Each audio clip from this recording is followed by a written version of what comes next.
ہمیں اندر کا حکم ہے، یہ ظاہر ہمارے ذمہ نہیں ہے. یہ پوری زمین اللہ نے اس امت کے لیے، اس نبی کے لیے مسجد بنائی ہے. ہمارا سارا زور ظاہر پہ لگ رہا ہے. کیلے کا چھلکا کچرے میں جاتا ہے، اصل تو کیلا ہے. ہم نے ان آنکھوں سے بالا کوٹ میں 5 مساجد شہید دیکھی، زلزلے میں موجود تھا، سب شہید ہو گئے. ایک ہمارا مرکز کچا بچا تھا جو 24 گھنٹے اعمال سے آباد تھا. آپ مسجد کو آباد کرو، پھر دیکھو اللہ کیا کرتا ہے.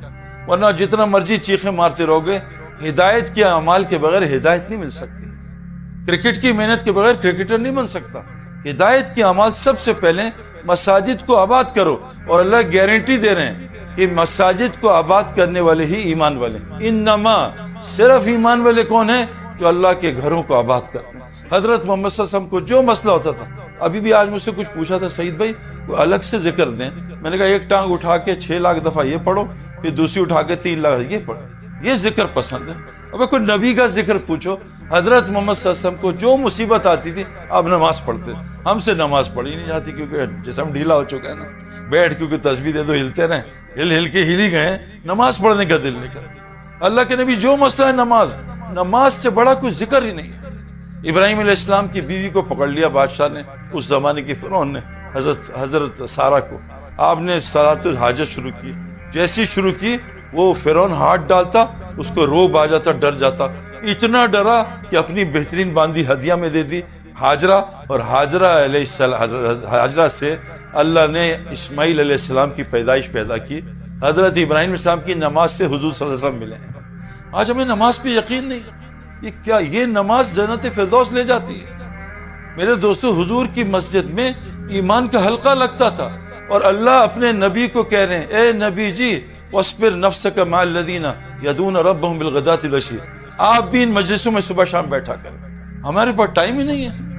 نبی کو وحی آتی ہے، آپ کے اشارے سے چاند کے 2 ٹکڑے ہو گئے. آپ ان مجلسوں میں بیٹھنے کا حکم ہے. ہم سے یہ مجلسیں کیوں چھوٹ رہی ہیں کہ ہم نے ایک لائف بنانے کی فیصلہ کر لیا کہ اپنی میں لائف کو سیٹ کروں گا. ہو ہی نہیں سکتی. اللہ تعالیٰ قرآن میں شیطان کہتا ہے، اے اللہ میں تیرے بندوں کو ایسی گمراہ کروں گا جیسے تو نے مجھے گمراہ کیا ہے، اس دنیا کو خوبصورت بنا کے دکھاؤں گا. اللہ نبی سے کہہ رہے ہیں، نبی جی کہ آپ ان مجلسوں میں پابندی کے ساتھ، صبر کے ساتھ صبح شام روز بیٹھیں.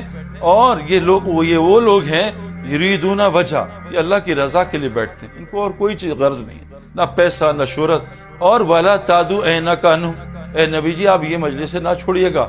اس کی وجہ سے زینت الحیات دنیا کی زینت کی وجہ سے. آج یہ جو ہمیں مجلسیں چھوٹ رہی ہیں نا، دنیا کی زینت کی وجہ سے. اللہ فرماتے ہیں میری بناوٹ میں سب سے گھٹیا چیز دنیا ہے. دنیا کا مطلب ہی گھٹیا ترین چیز ہے، قریب ترین چیز. حضرت محمد صلی اللہ علیہ وسلم نے مردہ بکری اٹھائی، اے میرے صحابہ اس کو 1 درہم میں کون خریدے گا؟ کہ اللہ کے رسول بہت ہی گھٹیا مردہ ہے، مکھیاں بیٹھی ہوئی ہیں، یہ مالک نے پھینکی ہے گھٹیا کی وجہ سے. چھوٹے کان ہیں کہ اس کائنات کے مالک کے نزدیک یہ دنیا اس سے بھی زیادہ گھٹیا ہے. آج ہمارا سورہ زور لگا، مسجد میں بھی دنیا، نماز میں بھی دنیا، تلاوت میں بھی موبائل ساتھ، نماز میں بھی وائبریشن پہ رکھا ہوا ہے کہ دنیا کہیں ایسے ادھر ادھر نہ ہو جائے. میرے دوستو، ہمیں اس کے لیے بنایا نہیں اللہ. ہم تو جنت کے لوگ ہیں. ہمارے حالات جب تک ٹھیک نہیں ہو سکتے جب تک مجلس سے نہیں لگائیں گے مساجد میں، گھروں میں، ہر جگہ. یہ حکم ہے. اے نبی آپ بھی بیٹھیے. مسجد فرمایا مسجد ہر متقی کا گھر ہے. سچ بتاؤ آج کتنے متقی ہیں دنیا میں؟ تقوی کی علامت ہے مسجد کو گھر بنائے. ہم جن لوگوں کو فالو کرتے ہوئے آ رہے ہیں وہ تو مسجد سے نکلتے ہی نہیں تھے. صحابہ عبد الرحمن بن عوف رضی اللہ عنہ سب سے بڑے تاجر اسلام کے، وہ گھر ایک آدمی گیا، کھٹکھٹائے کہ عبد الرحمن کہاں ہیں؟ کہا مسجد گیا ہوگا. مسجد گیا ہے. کہا کب آئے گا؟ کہا کوئی پتہ نہیں کب آئے گا. ہمارے گھر کوئی آ جائے، سعید انور کہاں ہے؟ کہا مسجد گیا ہوگا. کب آئے گا؟ 2 منٹ میں آتا ہوگا. بس فلان کے پہلی صف میں، فلان کے باہر، 2 منٹ میں آتا ہوگا. اچھا دنیا کی کام لے گیا دبئی، پتہ نہیں کب آئے گا، ہو سکتا آگے چائنا نکل جائے. سارا الٹا. جتنا ہم باہر ہیں آج مسجد سے اتنا صحابہ اندر رہتے.